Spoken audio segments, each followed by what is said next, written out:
Good morning, everybody. It is, it's good to see some of you. And I know that those of you I can't see are smiling because it's a beautiful day outside, and with the sun shining in and the breeze blowing in a very relaxing way, it's hard not to smile. I'd like to start off today with a series of questions.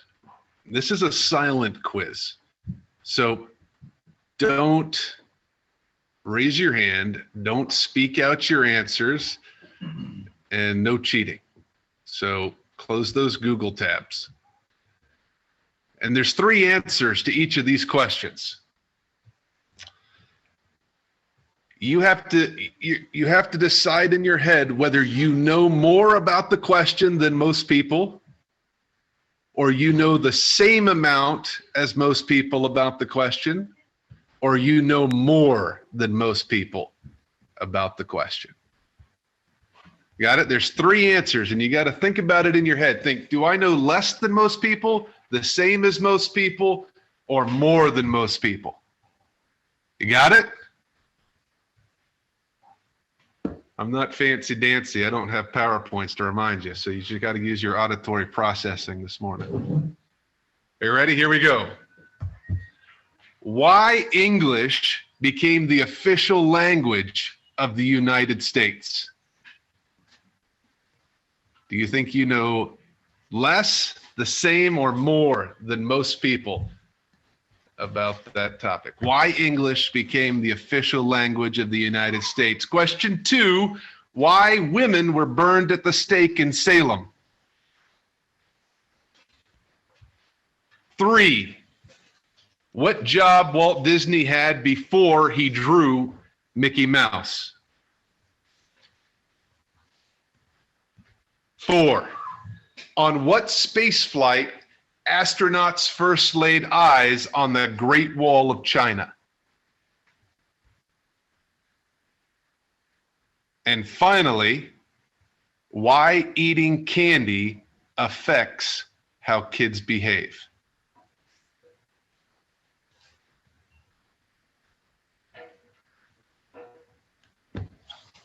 All right. You've all decided about these topics, whether you know less than most people, the same as most people, or more than most people. So let's go through them and see how you did. Why English became the official language of the United States? The United States has no official language. Why women were burned at the stake in Salem? Suspected witches were hanged, not burned. What job Walt Disney had before he drew Mickey Mouse? Walt Disney did draw Mickey Mouse. On what space flight astronauts first laid eyes on the Great Wall of China? You can't see the Great Wall of China from space with the naked eye. And why eating candy affects how kids behave? Although research shows that candy does indeed affect how kids behave, the average effect of sugar on children's behavior is 0. I start this off today because you might be like me and have rated yourself pretty highly on those questions.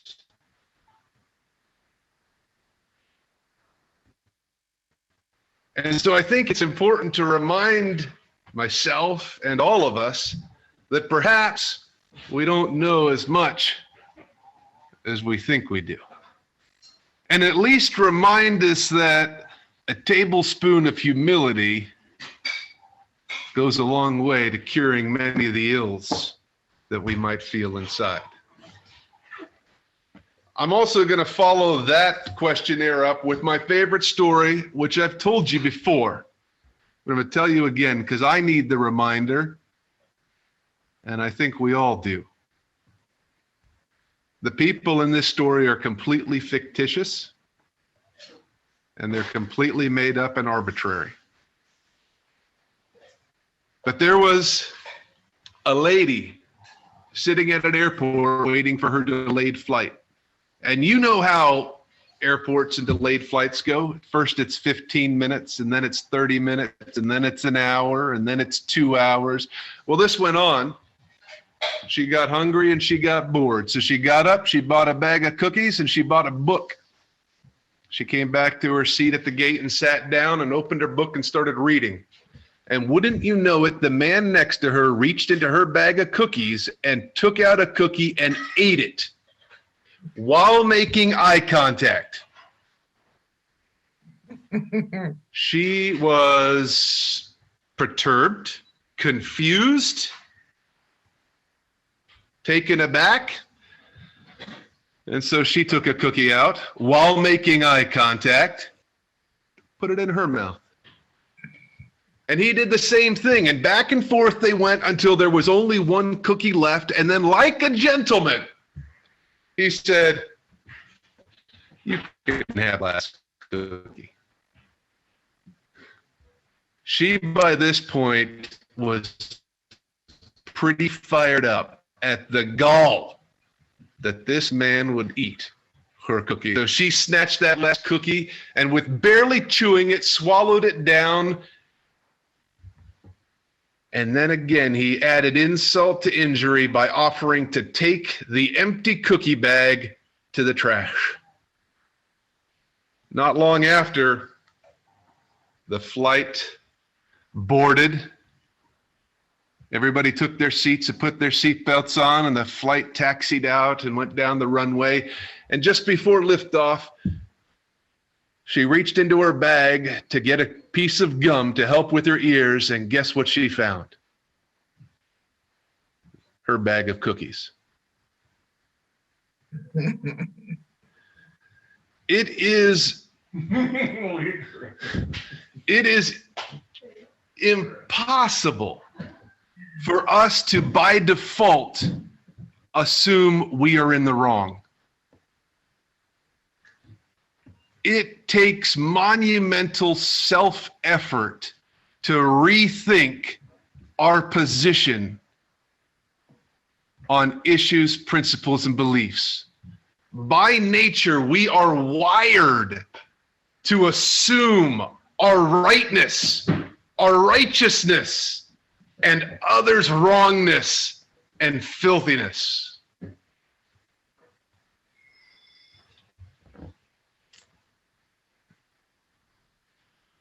I have to admit that this sermon came from a perturbed place. And any seasoned person, pastor, preacher will tell you that it's never a good idea to send something from a place of upsetness. It's just not wise. I did it anyway, Pastor Ron. And so I do it because there are many of my friends over the last 5 years who have been very upset and angry in general, at themselves, at others. And I thought, as Christians, are we meant to walk through life in a state of anger? Are we meant to, is that our purpose, to be angry at things? And also I felt let down or disappointed by my religion. Particularly the fact that we are the last mainstream Protestant denomination that's organizationally segregated. It breaks my heart that my church can't desegregate. And it's not something that I can just keep inside any longer. And so I looked up Bible verses that talked about our purpose and talked about our place. And the Bible verse that I want to start with is in Matthew 22. Matthew chapter 22, where Jesus sums up the commandments into two. The first, love the Lord your God with all your heart, mind, and soul.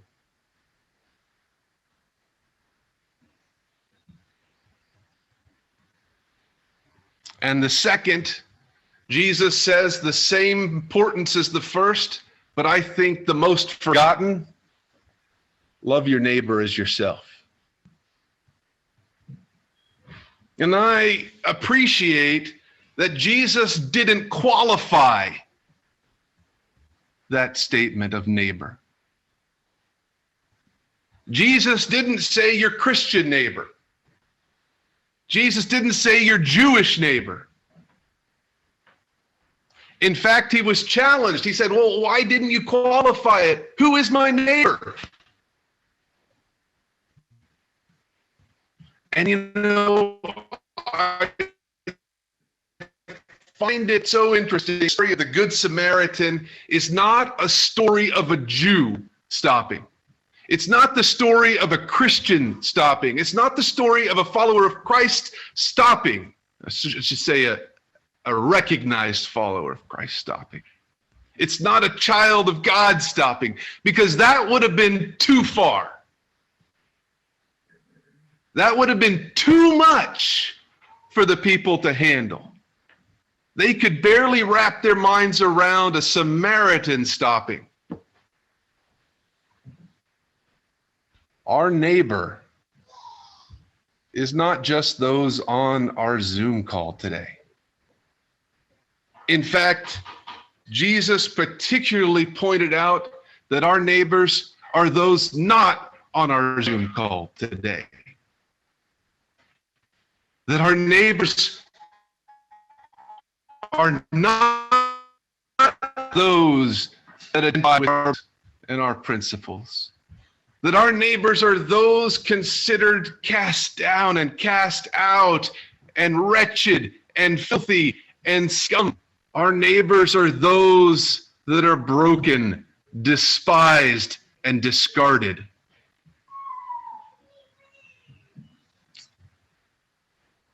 And so I want to read to you some of the admonitions that I came across as I read about our purpose and our neighbor. Mark 7:9. You have a fine way of setting aside the commands of God so you can observe your own traditions. God said, love your neighbor as yourself.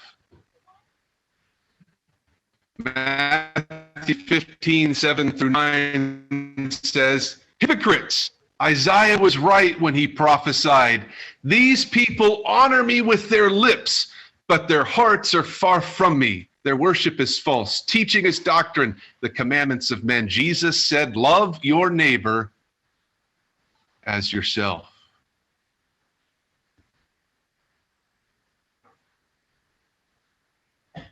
Matthew chapter 23 and verse 23 says, you give a tenth of your spices, mint, dill, and cumin, but you have neglected the more important matters of the law, justice, mercy, and faithfulness. You should have practiced the latter without neglecting the former. Love your neighbor as yourself.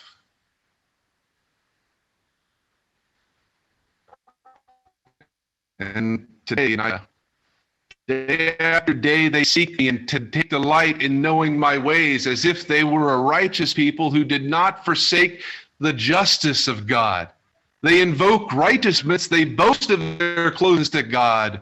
Why have we fasted and you did not see us? Why have we humbled ourselves and you ignore us? Behold, in the day of your fast, you seek your own pleasure while you oppress the workers. You fast with anger and to quarrel, to strike others harshly with your fist. Fasting like yours these days will not make your voice heard on high. Love your neighbor as yourself. Amos 5 says,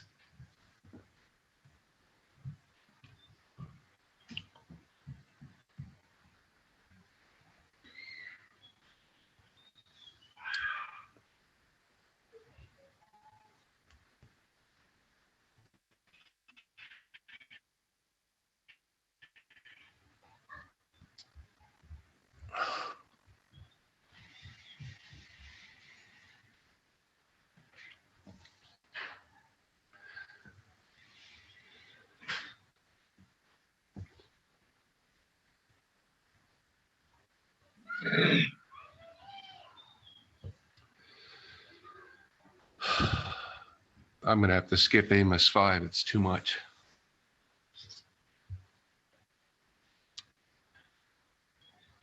Titus.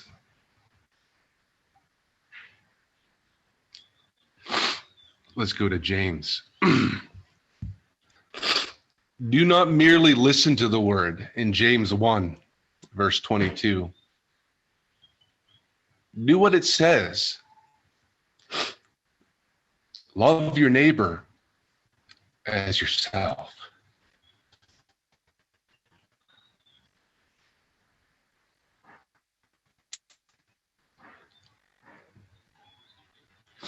Anyone who listens to the word but does not do what it says is like someone who looks at his face in a mirror and now looking at himself goes away and immediately forgets what he looked.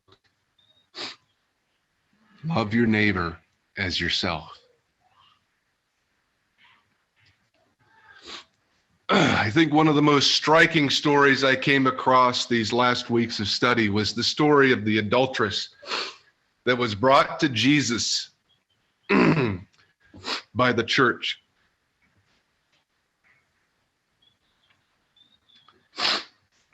And the church, the pastors, the elders, the certified members, they said to Jesus, here's an adulteress. Moses says we should stone her.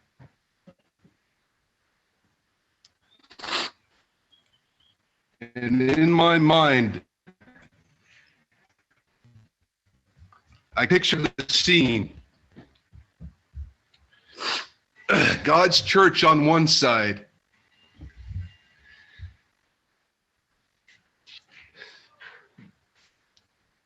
the sinner on the other, and Jesus in the middle, protecting that sinner from his church.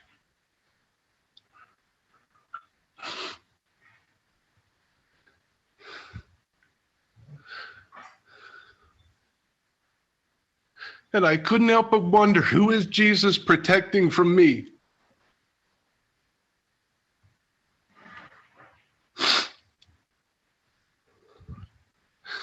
Who is Jesus standing in between me and catching the stones?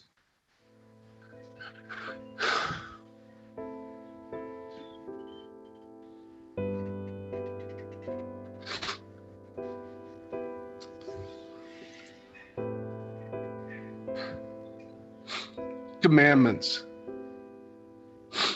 2 purposes. Love God with all your heart and all your soul, and love your neighbor as yourself. May we take the place of Jesus. May we stand in between the stone throwers and the sinners. May we love as Jesus did.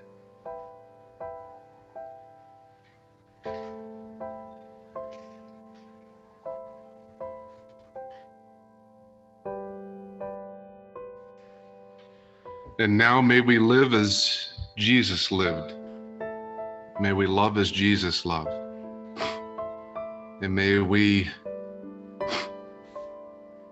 love our neighbor as Jesus commanded.